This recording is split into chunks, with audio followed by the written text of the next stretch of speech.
মাননীয় প্রধান উপদেষ্টার সঙ্গে অতি গুরুত্বপূর্ণ কতগুলি বিষয় আলোচনা করেছি, যার বেশ কিছু পয়েন্টস আমার পূর্ববর্তী বক্তারা বলে গেছেন।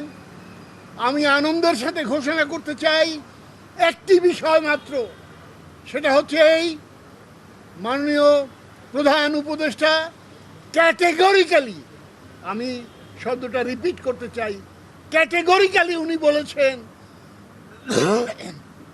আগামী 4-5 দিনের মধ্যে নির্বাচনের একটা সুনির্দিষ্ট সময় সীমা তারিখ উনি ঘোষণা করবেন।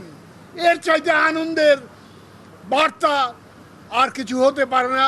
আমি মনে করি আজকের আমাদের আলোচনার সবচেয়ে ফলপ্রসূ সাবজেক্ট হচ্ছে এইটা, যে মাননীয় প্রধান উপদেষ্টা আজ দেশব্যাপী যে সমস্যা এবং সংকট, যে অরাজকতা, যে নৈরাজ্য, তার সমাধান করবে নির্বাচন, এবং একমাত্র নির্বাচনই হচ্ছে সমাধানের একমাত্র পথ, সেটা উনি ওনার বক্তব্যে সুস্পষ্টভাবে বলেছেন এবং তিনি আশ্বাস দিয়েছেন আগামী 4-5 দিনের মধ্যে নির্বাচনের সুস্পষ্ট তারিখ সময় তিনি ঘোষণা করবেন।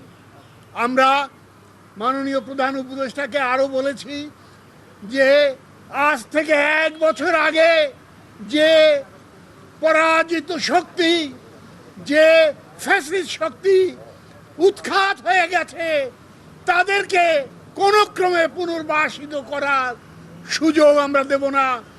আপনার প্রতি আমাদের অনুরোধ এবং আমাদের আস্থা জ্ঞাপন করে বলছি যে আমাদের এই ঐক্যবদ্ধ শক্তির দ্বারা সেই ফ্যাসিস্ট শক্তিকে চিরতরে নির্মূল করে একটি নির্বাচনের মাধ্যমে জনগণের গণতান্ত্রিক অধিকার পুনর্বাসিত করা এবং একটি সরকার কায়েম করা আজ আমাদের একমাত্র লক্ষ্য, এবং মাননীয় প্রধান উপদেষ্টা সেক্ষেত্রে একমত হয়েছেন।